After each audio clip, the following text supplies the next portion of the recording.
ভাষা পাচ্ছি না। এতদিন এই ডাইনির বাচ্চা ডাইনি, এই স্বৈরাচারীর বাচ্চা স্বৈরাচারী মহিলা বলে গেছে যে মরতেছে না কেন, এ তো নাটক করে, এর কি হয়েছে, এর কি সমস্যা, এ কিছু করে না। এই নাটকবাজ মহিলা কালকে দিনটা মনে হয় ঠিক আল্লাহর কাছে বলছে, আল্লাহ বাঁচছি আমার পথে যাবার জীবনের সর্ব। উনি তো সুন্দর ছিল না, না আমাদের নেত্রী তো অনেক বেশি সুন্দরই ছিল। ওনার সুন্দর নিয়ে হিংসা, আমাদের নেত্রী কথা বলতে পারো সেটা নিয়ে হিংসা। ওনার তো প্রতিটা ঘাতে ঘাতে মানুষ ওনাকে পছন্দ করতো না, আমার নেত্রীকে সারা বাংলাদেশের মানুষ পছন্দ করতো।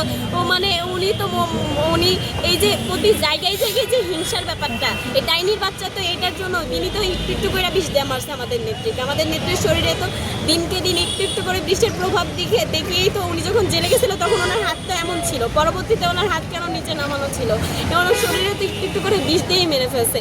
এই ডাইনির বাচ্চার যদি 500 বারও ফাঁসি দেওয়া হয় তবেও আমাদের এই রাগ আর এই ক্ষোভ কখনো কোনো দিন যাবে না। আমরা কোনো দিন বিএনপি আওয়ামী লীগের সাথে আপোষের সম্পর্ক করবো না, আগেও করিনি। আর আমাদের নেত্রীর আদর্শ কখনো বলে না তাদের সাথে আপোষ করতে। আমরা কোনো দিন এই আপোষীরতার রাজনীতি ওদের সাথে করবো না।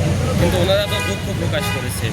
এই দুঃখ প্রকাশ তো নাটকীয় দুঃখ প্রকাশ, নাটকীয় দুঃখ প্রকাশ ছাড়া তো সবাই কথা বলতো। এই নাটকীয় দুঃখ আসে না যে কাটা খাইয়ে নুনের ছিটা দেওয়া, এরকম মানুষ তো এভাবে বলেই। একটা মানুষকে চট থাপ্পড় মেরে যে সরি বললে তো ওই সরিটা আসলে হয় না। তিনি যা করছে সারাটা জীবন আমাদের নেতৃত্ব এত তাড়াতাড়ি তার যে একটু একটু করে মেরে ফেলছে, এই মেরে ফেলাটা সে এখন আইসা বলবে যে আমি ভুল করছি বা আমি দুঃখ প্রকাশ করছি বা আমি শোক, উনি গভীর শোকে মর্মাহত। সেটা কি আমাদের যে অভিভাবক শূন্যতা, সে কি এটা পূরণ করতে পারবে? আমাদের নেতৃত্বকে তো সে অসুস্থ করছে।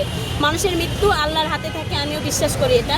মানুষ আল্লাহ যতদিন বাঁচায় রাখছে, কিন্তু তার মানে তো এখন আমি শীতের মধ্যে যদি শীতের কাঁথা কম্বল ইউজ না করে রাস্তার মধ্যে বৈশা থেকে কুয়াশায় ভিজে আমার তো ঠান্ডা লাগবে।